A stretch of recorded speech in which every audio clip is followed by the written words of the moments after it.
I was meandering around the grocery store the other day and I saw this whole display for these Crayola Signature art supplies, which I'd never heard of before. I was especially drawn to these blending markers. I thought for today I could open this up, test them out, and maybe draw something with them.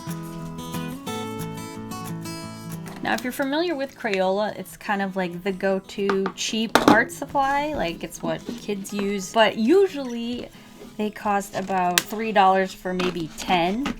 I feel like that's a pretty regular price. These, however, cost about, I think it was $19.99 for, it says 16 markers, but if you read closer, there's 14 markers and 2 colorless blenders. I'm not someone who uses colorless blenders very often, so having 2 seems kind of like a waste to me, but we'll see how these work. These might not work as I'm thinking they're going to. I guess we'll find out. I tried to find on here if they were like alcohol based, but I couldn't find any information on like what they're made out of. Not a whole lot of information, so I think we should just open up and find out. Part of the cost is obviously going to go towards this tin, which is actually very pretty. I really like the colors and the metallic look of it. It's like a birch forest scene. Let's open it up. Oh, schmancy. Oh, there's like a smell to it.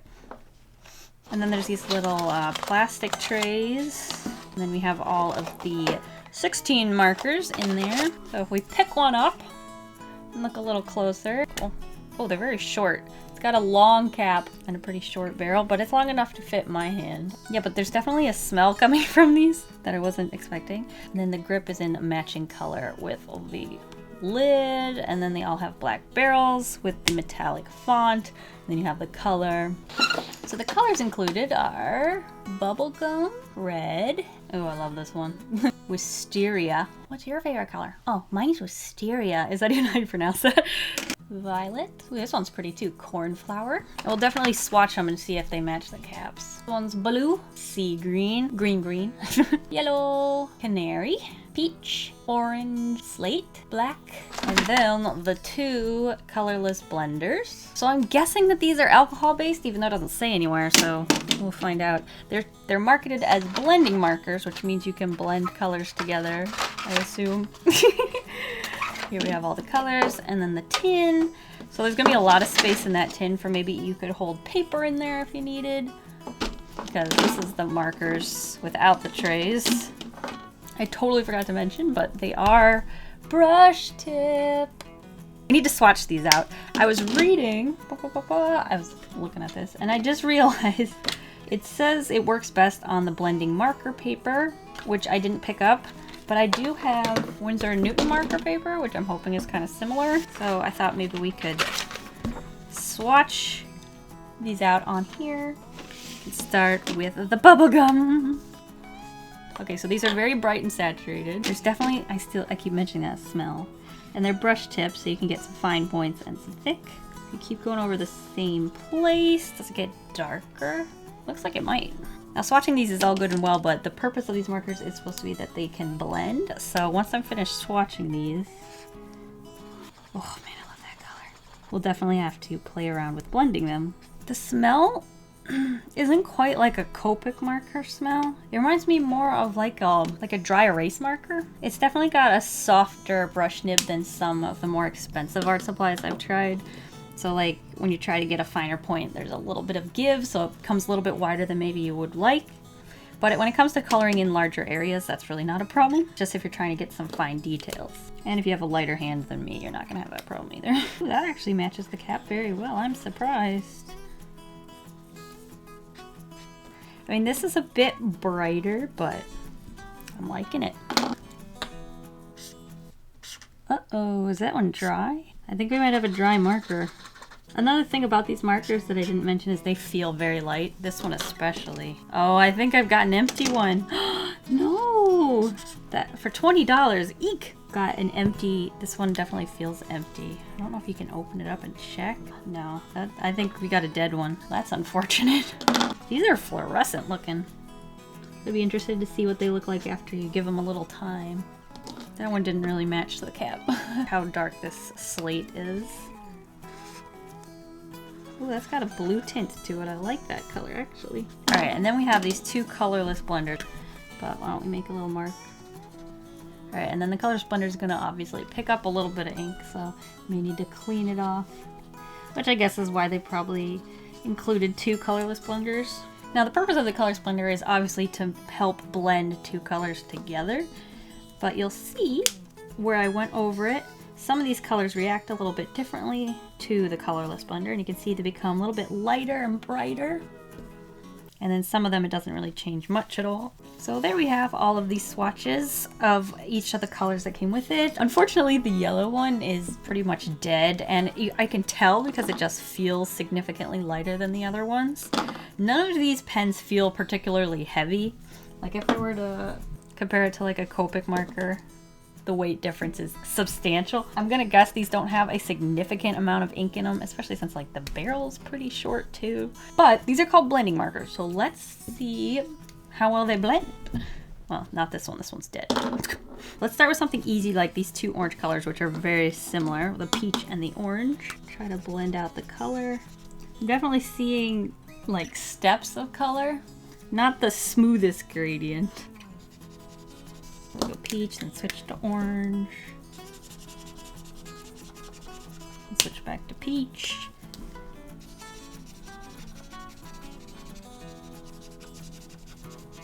And just keep switching back between these pens.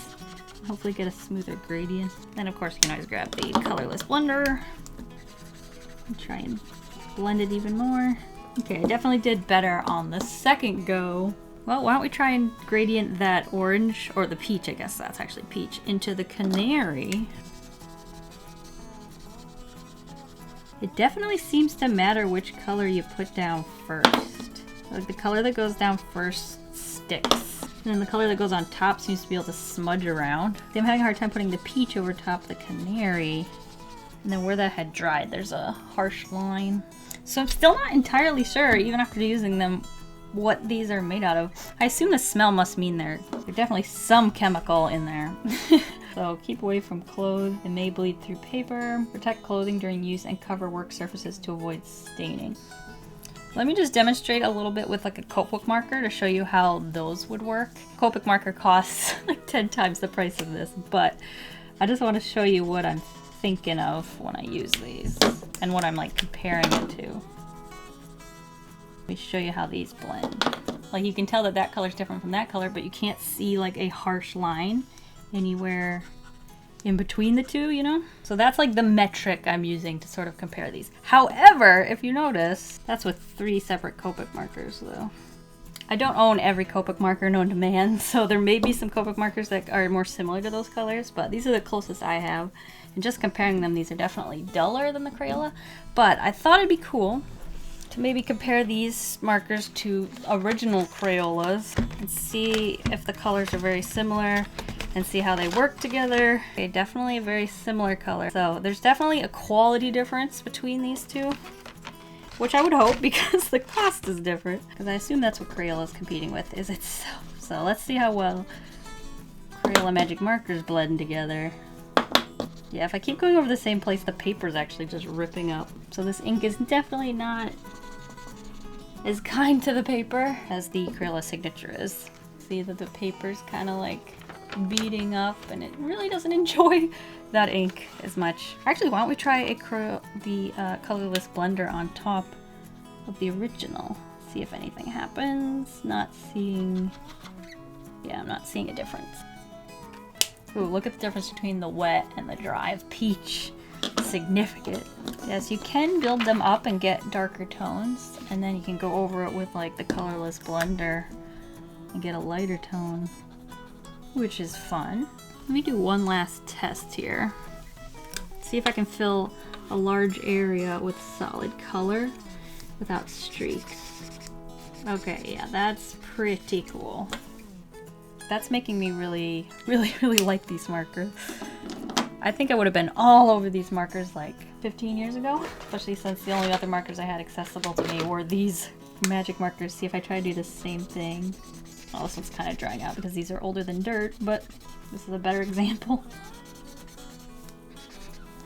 There you go. Okay, ignore the red one in the middle. You can really see a quality difference. Look at how flat that color is. That is so cool. It almost looks like it was printed or it was like digital, whereas this one you can see the stroke.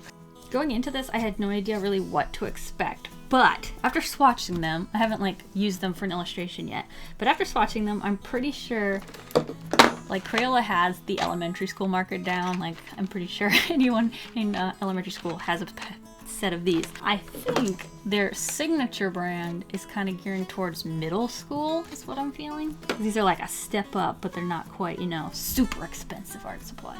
And I am really thrilled with the quality of that. Like, I don't even know if I could do that with a Copic marker. Let me see.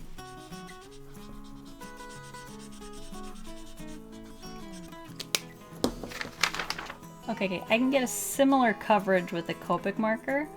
However, these Crayola markers are just so bright. I really, really like them. I'm impressed, I have to say. It's been about a couple minutes, and I just wanted to show you a small difference between the Copic and the Signature Crayola. This color is super pigmenty and flat, whereas the Copic, it's been a few minutes, and there's almost like a noisy texture to it. Like you can kind of see the paper. I don't know how these markers were made, but they're different. I feel like this is going to look really, really cool with like a cartoony style. So let's test that out. And I'm gonna bet that it's not gonna work as well on like printer paper. I should probably test these on printer paper since I know someone probably would use these on printer paper because that's what I would have done when I was younger. I'm gonna put this paper underneath of it so we don't have to worry about it bleeding through.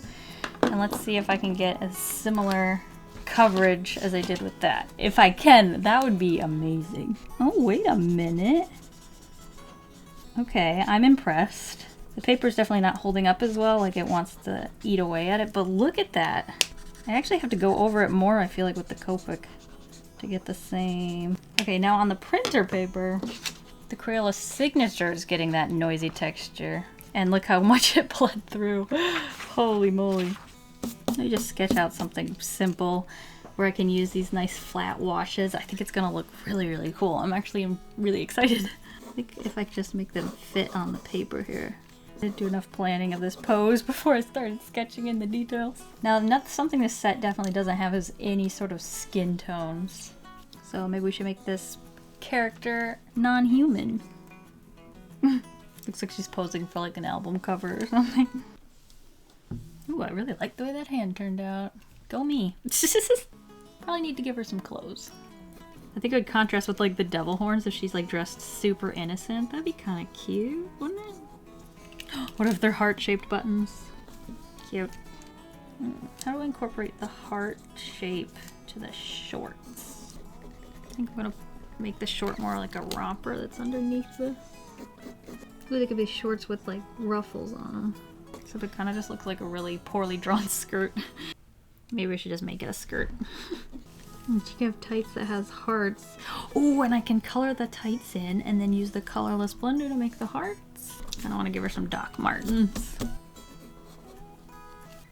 Try to draw a shoe from this angle is always tricky. And cut a little heart shape out of this generic circle in the background. Cute! What if instead of tights, she was wearing like rainbow leggings and then I got to use all of the colors.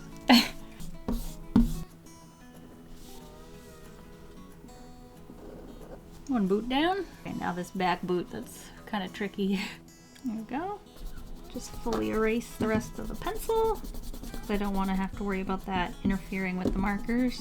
I think I'm going to do the rainbow leggings. Let's color everything else in first, and then I'll make that decision. So the hair I'm coloring in with Canary. Probably have done this with yellow, but yellow's dried out. It's definitely worth experimenting to see what colors you can get when you blend these together, because each color blends with another color a little bit differently. So that's kind of something you have to experiment with, which I kind of haven't done yet. Okay, and then I'm using bubblegum for the skin tone. See the pink little devil? Oh man, I love that. It looks like I printed it. I'm hoping that Canary tones down a bit. It's looking a little highlighter yellow and I'm not in love with it. Next up, I'm coloring in this top shirty piece. Peach. Color in the laces with this color too. And then I'm going in with orange for the skirt.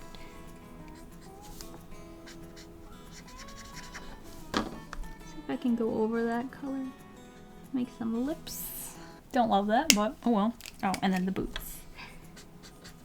I'm really not liking the hair color. Let me go over it with the yellow and see if I can tone it down a bit. It just looks like a highlighter and I don't like it. Still pretty highlightery. I could color it in with the, what was this color? Peach. Keeping a little bit of that highlighter vibe because it has the yellow underneath, but I do like this better.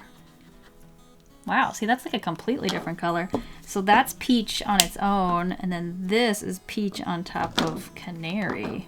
So when you mix these two together, you get that color. Let me see if I layer this, if I can get some shading under the chin. Nice. Maybe inside the ear. So you can definitely layer these markers. That's very cool. I like that. I wonder if I added shading with this pink. Ooh. So that is the bubble gum on top of orange. It gets that color right there. All right, I gotta do the rainbow. Okay, let me make sure I have these in the right order so I don't mess it up. I try to make these stripes pretty thin so that I can get a lot of them.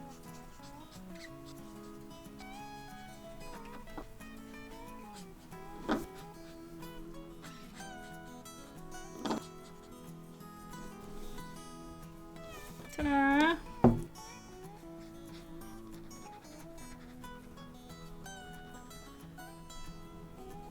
Okay, I just noticed something. So I've got like ink all over me, and it's also on the desk. I don't know if you can see it, but the markers, every time I open it and close it, it like squirts a little bit. And you can see a couple dots here. So you should definitely have covered the whole surface. It's getting on the desk, and it's not coming off. Oh man. Oh well. Now I do want to incorporate the slate color some more. I wonder if I could use it to shade. It's a bit too dark for that, I think. What I usually use to shade with markers is like a light purple, so let me try Wisteria. That's working pretty good. Add some strokes of hair here. Ooh, I love Wisteria mixed with that orange color. Pretty, pretty. Some shading to the tights. Make them look a little rounder. And this back foot, if I just darken the whole thing, that might help too. Actually, we could color in this back circle in slate.